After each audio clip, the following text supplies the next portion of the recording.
Troyal Garth Brooks nasceu em 7 de fevereiro de 1962 em Tulsa, Oklahoma. Sua família se mudou pouco depois para Yukon, um subúrbio tranquilo a oeste de Oklahoma City, onde passou a infância.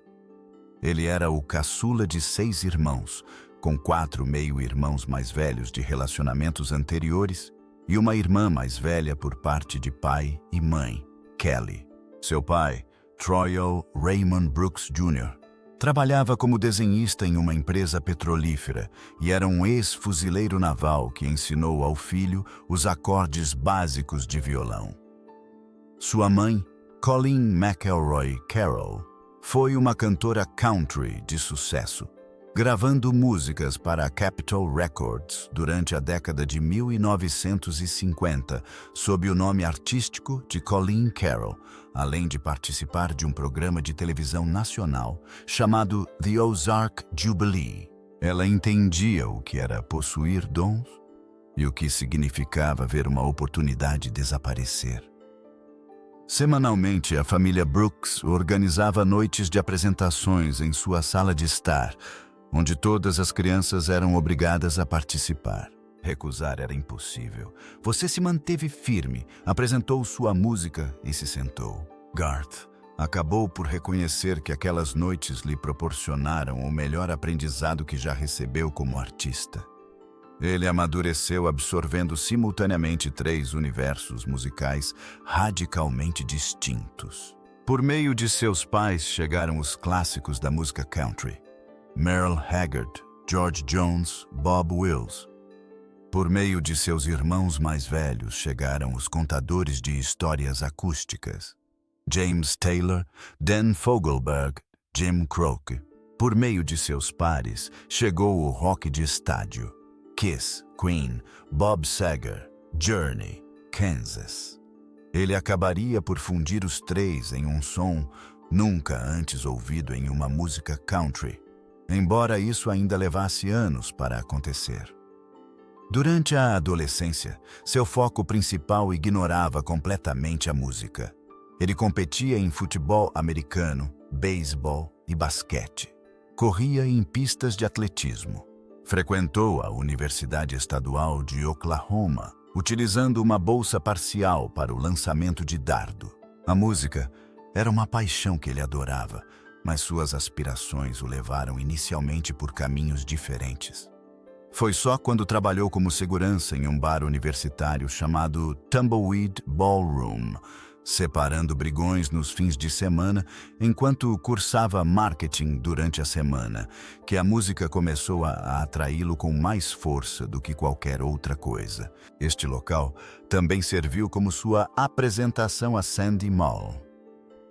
Ela chegou uma noite, se envolveu em uma briga dentro do banheiro feminino, deu um soco que atravessou a parede de madeira e ficou preso lá. O segurança interveio para ajudar. Depois, conversaram e começaram a namorar. Em 24 de maio de 1986, o casal se casou. Ele tinha 24 anos e um plano. A estratégia era Nashville. E sempre foi Nashville. Em 1985, um advogado do ramo do entretenimento de Dallas viu Brooks se apresentando e ficou tão impressionado que lhe forneceu contatos, cartões de visita e o apoio financeiro para viajar até lá e tentar a sorte. Brooks fez a viagem. Ele resistiu exatamente 23 horas. Posteriormente declarou a um repórter: "Eu realmente acreditava que o mundo estava aguardando minha chegada, mas nada é mais frio do que a realidade." Ele retornou a Oklahoma, concluiu sua graduação, continuou fazendo shows e em junho de 1987, junto com Sandy, arrumou todas as suas coisas e se mudou definitivamente para Nashville. Ele tinha 25 anos de idade. Os 14 meses seguintes provaram ser o período mais sólido de sua vida. Ele gravou fitas demo para letristas alternativos. Gravou jingles publicitários. administrou uma loja de calçados country. Sandy cuidou das tarefas administrativas. 7 estúdios de gravação o rejeitaram. Ele enfrentou demissões pessoalmente e por carta, cordialmente e asperamente, em ritmos variados e utilizando diversas desculpas. No entanto, a resposta permanecia invariavelmente a mesma. Certa noite, na primavera de 1988, um executivo da indústria musical chamado Lynn Schultz visitou uma pequena sala de concertos chamada Bluebird Cafe para assistir a uma apresentação que não aconteceu. Em vez disso, estava sentado no palco um rapaz jovem, usando um chapéu de cowboy e com um violão, que cantava como se carregasse uma enorme mágoa. Schultz telefonou para seu superior na madrugada seguinte e admitiu que havia cometido um erro. Em 17 de junho de 1988, a Capitol Nashville assinou oficialmente com Garth Brooks, mediante um adiantamento de $10.000 americanos. O produtor Alan Reynolds, que já havia colaborado com Don Williams e Kathy Mattea, foi escolhido para orientá-lo. Os eventos que se seguiram representam uma das ascensões mais surpreendentes da história da música americana contemporânea. Seu álbum de estreia foi lançado em abril de 1989 e rapidamente alcançou o segundo lugar nas paradas country. Seu primeiro sucesso número 1, If Tomorrow Never Comes, surgiu ainda naquele mesmo ano. Em seguida, surgiu The Dance. Brooks observou em entrevistas que The Dance continua sendo sua faixa favorita de todas que já gravou, afirmando que ela contém toda a essência de uma existência plenamente vivida. Isso sugere que, mesmo que você previsse a conclusão, não trocaria a expedição que o levou até aquele ponto. Ninguém antecipou o que aconteceria em seguida. Lançado em agosto de 1990, o álbum No Fences não subiu lentamente nas paradas. Ele praticamente explodiu. Cada um de seus 4 singles alcançou o topo das paradas. Friends in Low Places dominou as paradas durante todo o mês de outubro de 1990 e se tornou o que muitos consideram o hino mais adorado da música country contemporânea. A música que bombou em todas as arenas, churrascos ao ar livre e bares na hora do último drink em todo o país. No Fences acabou conquistando a impressionante certificação de platina 17 vezes. Isso se traduz em mais de 17 milhões de unidades vendidas. Rope in the Wind foi lançado em setembro de 1991 e quebrou recordes antes mesmo que alguém tivesse tempo de se surpreender. Foi o primeiro álbum country a estrear no topo da Billboard 200, a parada principal da música country, empurrando o álbum preto do Metallica para a segunda posição. Simultaneamente, ocupou o primeiro lugar nas paradas country. Nenhum artista do gênero havia conseguido algo comparável anteriormente. O álbum garantiu pré-vendas de 4 milhões de compradores antes mesmo de chegar a uma única prateleira de loja. Seguiram-se sucessos: The Chase, In Pieces, Fresh Horses, Sevens, e quase todos os seus lançamentos alcançaram o topo das paradas musicais. Ele se tornou o primeiro artista da história a conquistar 9 discos de diamante, o que corresponde a 9 álbuns distintos, cada um com mais de 10 milhões de cópias vendidas. Atualmente, ele detém certificações para 162 milhões de discos vendidos exclusivamente nos Estados Unidos.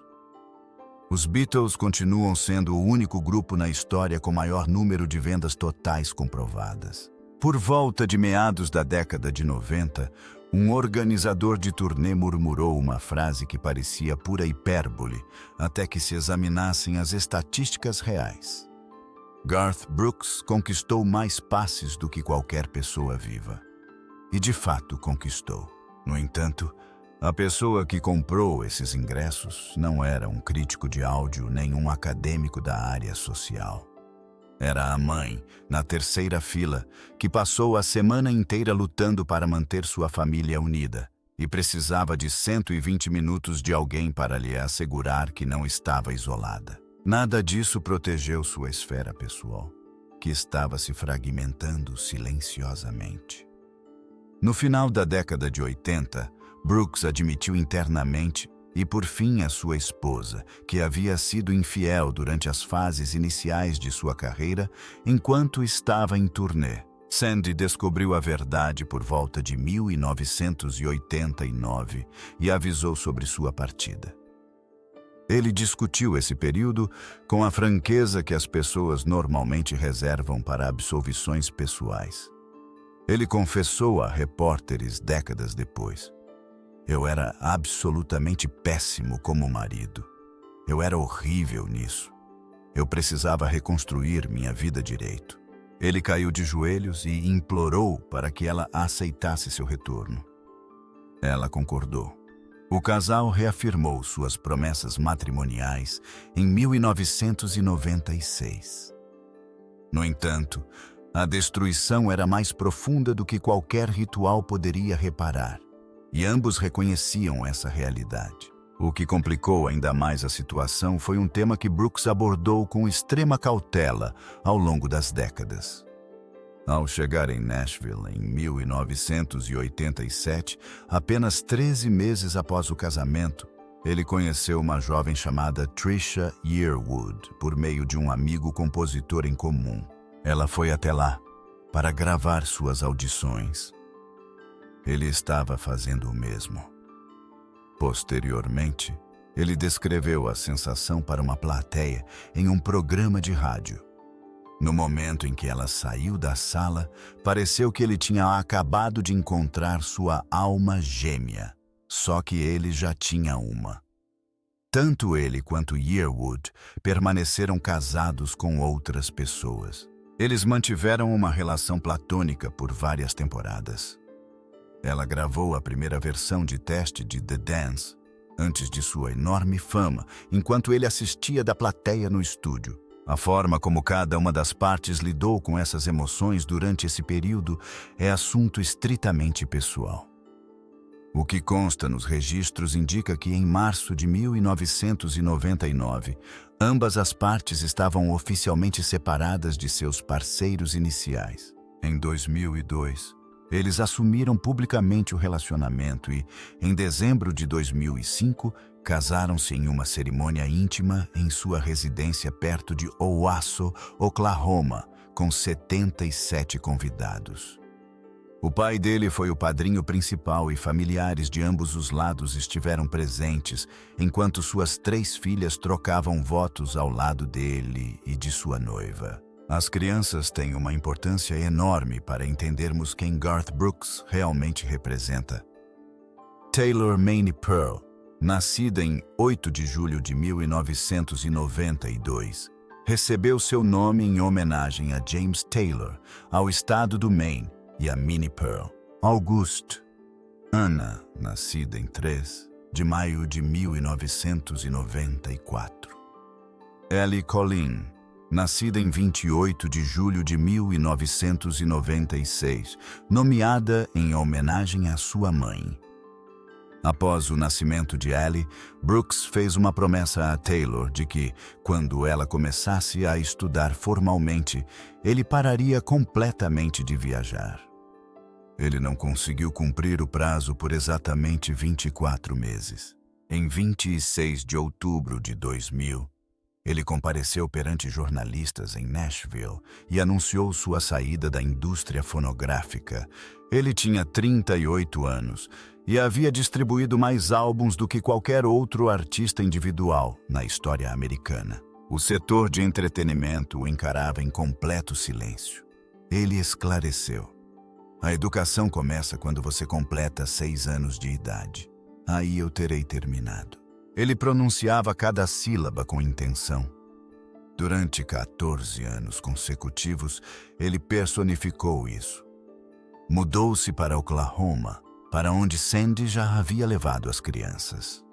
O ex-casal trocava as meninas precisamente às 6 horas da manhã e às 18 horas a cada ciclo de 24 horas, garantindo que ambos os responsáveis tivessem as crianças ao amanhecer e ao anoitecer.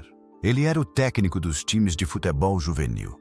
Levava os jovens de carro até as salas de aula, comparecia aos jogos, servia os lanches e bebidas.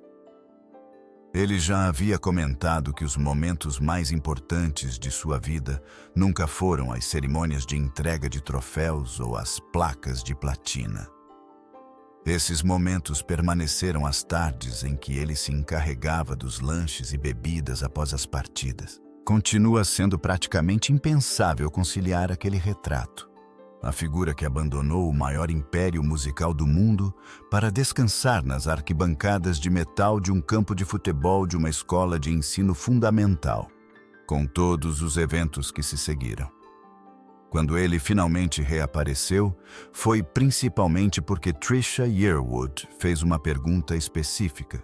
Eles estavam sentados revendo fotos de um momento marcante da viagem e ela percebeu um detalhe que ele não conseguia admitir internamente de bom grado: que uma parte de sua alma permanecia silenciosamente ausente, carente de melodias. Ela perguntou: "Você já pensou em pegar a estrada novamente?" Ele admitiu que a paixão absoluta de sua vida percebeu que permanecer distante estava prejudicando seu espírito. Em 9 de dezembro de 2013, ele apareceu no programa Good Morning America e anunciou uma turnê mundial. A reação foi instantânea e absolutamente impressionante. Em poucas horas, as redes de telecomunicações entraram em colapso em diversas cidades, enquanto multidões tentavam garantir seus ingressos. Ele realizou 390 apresentações em 79 metrópoles da América do Norte entre 2014 e 2017, distribuindo mais de 6 milhões de ingressos e arrecadando mais de 360 milhões de dólares americanos. O circuito de shows ao vivo mais massivo da história documentada da América do Norte se consolidou como o maior da América do Norte. Todos os ingressos tinham o preço fixado em torno de 70 dólares americanos, independentemente da localização do assento, uma decisão intencional para garantir que os eventos permanecessem acessíveis ao público trabalhador que comprava seus álbuns desde 1989. Grandes turnês em arenas se estenderam de 2019 a 2022. Ele fez o estádio Notre Dame vibrar, marcando o primeiro evento desse tipo em toda a sua história. Ele vendeu 400 mil ingressos ao longo de 5 noites no Croke Park, em Dublin. Ele iniciou uma residência em Las Vegas, no Coliseu do Caesars Palace, em maio de 2023, que funcionou sem uma lista de músicas planejada, alternando entre 72 apresentações noturnas com lotação esgotada antes de encerrar em março de 2025 sob aplausos estrondosos. Ao longo de 10 anos, ele lembrou ao público exatamente por que havia conquistado tanta atenção inicialmente. Ele realizou tudo isso durante a sua década de 60. Além disso, em algum momento durante esse enorme triunfo, ele perdeu 23 quilos. Ao longo do verão de 2022, em conversas com repórteres irlandeses antes dos shows em Dublin, ele revelou com naturalidade que havia perdido massa muscular e retornado ao seu porte físico original aos 35 anos. Ele observou que a inspiração continuava a mesma. Ele havia assistido a vídeos específicos de momentos marcantes, detestado o que viu, e tinha uma profissão que exigia resistência física. Não havia nenhuma emergência de saúde que justificasse a mudança, nenhuma epifania teatral. Ele passou a consumir as refeições de forma diferente. Treinou intensamente. Conseguiu isso principalmente porque continuou a abordar a arte cênica com profunda seriedade. Esse detalhe se mostra crucial porque, na ausência de informações oficiais sobre uma figura famosa, a internet frequentemente preenche o vazio utilizando suas ficções pessoais. Rumores surgem digitalmente insinuando doenças graves, deterioração e diagnósticos médicos que nenhuma autoridade de saúde legítima ou plataforma de mídia jamais validou. Os rumores sobre o câncer que circularam a respeito de Garth Brooks em vídeos digitais específicos permanecem, segundo todas as fontes disponíveis, totalmente inventados. Nenhuma declaração oficial de Brooks, de seus assessores ou de qualquer veículo de comunicação legítimo jamais confirmou tal condição. A figura que viajou para a Europa em busca de shows ao vivo, que realizou 72 apresentações em Las Vegas e que em janeiro de 2026 revelou novas faixas de áudio juntamente com uma nova turnê, não parece um homem em estado de deterioração física. O que realmente está acontecendo com Garth Brooks continua sendo mais difícil de testemunhar e mais difícil de discutir do que qualquer exame médico. Representa um elemento que se recusa a ser imaginado ou quantificado. Incorpora um tipo específico de sombra que surge no momento em que sua identidade vem à tona em um processo judicial. Quando o legado que você dedicou 40 anos a construir se torna o foco de um conflito nos tribunais. Além disso, há a questão de quando o público começa a formar opiniões antes mesmo de um único fragmento de prova ser avaliado por um painel. O litígio foi registrado no outono de 2024 e permanece ativo desde então. Antes que a reclamante registrasse publicamente sua queixa pessoal, Brooks executou uma manobra judicial pouco ortodoxa. Em 13 de setembro de 2024, ele apresentou sua ação judicial proativa perante um tribunal federal do Mississippi. Ele alegou que uma ex-funcionária havia inventado acusações e tentado chantageá-lo, exigindo milhões em dinheiro para manter silêncio, após ele se recusar a conceder-lhe um cargo efetivo. Em 3 de outubro de 2024, a reclamante registrou sua ação judicial individual em Los Angeles. Ela atua como técnica de beleza e especialista em cosméticos experiente, com mais de 30 anos de experiência, e alega ter começado a trabalhar com Trisha Yearwood em 1999, antes de passar a trabalhar diretamente com Brooks por volta de 2017. Em sua denúncia, ela alega um histórico de conduta perturbadora, abrangendo diversas interações entre 2017 e 2021. Abrangendo o que ela caracteriza como uma agressão sexual em um quarto de hotel em Los Angeles em 2019, juntamente com outras supostas violações, Brooks rejeitou todas as acusações com veemência. Em sua declaração pública de 3 de outubro de 2024, ele afirmou: "Ao longo dos últimos 60 dias, tenho sido implacavelmente assediado com ultimatos, falsidades e narrativas devastadoras sobre qual seria o meu destino caso eu não fizesse um pagamento de milhões em dinheiro vivo. Foi como ver uma arma carregada apontada para o meu rosto." Ele classificou os fundos solicitados como dinheiro de extorsão e declarou: "Dinheiro de extorsão. Não importa o quão grande ou pequeno seja, continua sendo dinheiro de extorsão. Na minha cabeça, isso significa que estou confessando atos que sou completamente incapaz de cometer. Atos hediondos que nenhum indivíduo jamais deveria infligir a outro." Ele concluiu usando esta frase: "Eu acredito nos tribunais, não temo os fatos, e permaneço completamente distante do vilão em que me pintaram." No início de 2026, a disputa legal permanece totalmente em andamento. Um magistrado rejeitou seu pedido para arquivar o processo na Califórnia. As manobras no Mississippi seguem por um caminho isolado. Nenhuma acusação criminal foi apresentada. Nenhum acordo financeiro foi divulgado. Nenhum prazo para o julgamento foi estabelecido. A situação permanece indefinida. Além disso, qualquer um que afirme o contrário está apenas especulando. O que foge completamente à especulação é o dano que supostamente foi causado. Fontes próximas a Brooks o descreveram no final de 2024 como estando em um estado mental extremamente sombrio. Ele reduziu seus compromissos sociais. Aparentemente, cancelou pelo menos uma grande aparição na mídia. Segundo todos os relatos, ele continua apegado à sua rejeição com o mesmo fervor que dedicou a tudo ao longo de sua carreira.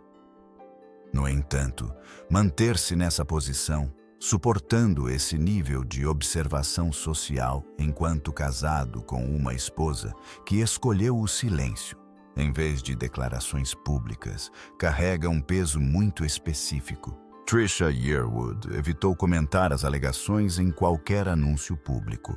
Ela permaneceu ao lado dele durante a cerimônia nacional em memória de Jimmy Carter, em janeiro de 2025. Ela estava presente sempre que ele se apresentava durante as festividades do centenário do Grand Ole Opry. Ela apareceu ao lado dele em um momento social durante a cerimônia de sua homenagem na calçada da fama de Hollywood. O que ela sempre afirmou nos anos anteriores a toda essa polêmica é que o segredo para 20 anos de casamento envolve muito humor, além de casar com o seu melhor amigo. Ela o considera sua alma gêmea definitiva. Ele a descreveu como a mudança, significando que Trisha Yearwood representava a lacuna entre o homem que ele era durante seu primeiro casamento e o homem que ele tentou ser depois. Independentemente de o público descobrir ou não toda a verdade sobre o que foi alegado ou sobre sua rejeição, o casamento permanece o único laço que parece resistir por enquanto. Ela evitou dar entrada no pedido de separação. Ela evitou fazer declarações que dessem a entender que pretende fazê-lo. Além disso, em um cenário onde praticamente tudo permanece instável, essa âncora singular parece ter um significado enorme para ambas as partes. Existem fragmentos dessa narrativa que ficam ocultos quando o litígio se transforma na narrativa completa. A mãe que faleceu de câncer de garganta em 1999. A figura que inicialmente infundiu melodias em sua casa e ocupou um palco por conta própria. O falecimento de seu pai em 2010. O projeto Chris Gaines, de 1999, que começou como uma genuína aspiração artística e terminou com Brooks descrevendo seu próprio torso como marcado pelas agressões jornalísticas que sofreu por causa dele. As 14 temporadas que ele dedicou à gestão de esportes juvenis no anonimato de Oklahoma, aparecendo na faculdade da filha apenas para causar alvoroço no refeitório, antes de desaparecer silenciosamente. Sua filha mais velha, Taylor, possui 2 diplomas de pós-graduação e 0 rastros digitais de qualquer tipo. Seu filho mais velho, August, que o transformou em avô aos 51 anos. Sua filha mais nova, Ellie, que canta usando o nome artístico Ellie Colleen, em vez de Ellie Brooks, principalmente porque deseja alcançar o sucesso sem o sobrenome e, segundo a maioria dos relatos, está conseguindo exatamente isso. Os netos, os banquetes em família onde ele, junto com Sandy Mal, sua primeira esposa, se reúnem continuamente com Trisha e os filhos, simplesmente porque esse continua sendo o pacto que fizeram e o respeitaram ao longo das décadas. Os fãs que o acompanham desde 1989 e que agora, em 2025, Escrevem cartas para ele declarando que uma música que ele gravou 3 décadas atrás os ajudou a superar um trauma que nunca pensaram que poderiam superar. Estas não representam meras adições. Representam a essência genuína da existência. Além disso, representam uma existência que convive lado a lado com uma elegância imensa e grandes deficiências, além de uma ferida judicial singular e sangrenta, cujo desfecho ninguém consegue prever. Ele declarou em conversas anteriores que se recusa a temer os fatos. Talvez seja o único elemento em que ele parece ter total confiança atualmente. Aos 64 anos, com novas músicas prometidas, um circuito de shows em construção e uma batalha judicial em andamento nos tribunais, Garth Brooks se encontra na posição mais peculiar de sua vasta carreira, produzindo continuamente, lutando continuamente, sempre de pé, e ainda assim de pé sobre uma superfície onde a terra ainda não parou de tremer. A pergunta que seus apoiadores continuamente fazem, o mistério sem uma solução clara, permanece o mesmo pensamento que poderiam ter sobre qualquer pessoa que amaram de longe ao longo de décadas. Qual a porcentagem daquilo em que você acreditava a respeito do homem que era autêntico? A resposta sincera, a conclusão que parece mais forte e muito mais precisa do que qualquer banner isolado, é que praticamente tudo era autêntico. As melodias eram reais. O afastamento era real. O retorno era real. A adoração direcionada às suas mulheres era real. O colapso de seu primeiro casamento era real. Além disso, o conflito judicial que atualmente define sua vida social é real. Cada fragmento disso pertence à mesma figura. O que tudo isso significa, qual será o desfecho de uma jornada como essa, ainda está sendo escrito. Como você imagina que seu legado completo será quando a poeira baixar? Conte-nos nos comentários abaixo e inscreva-se para ficar por dentro de todas as novidades.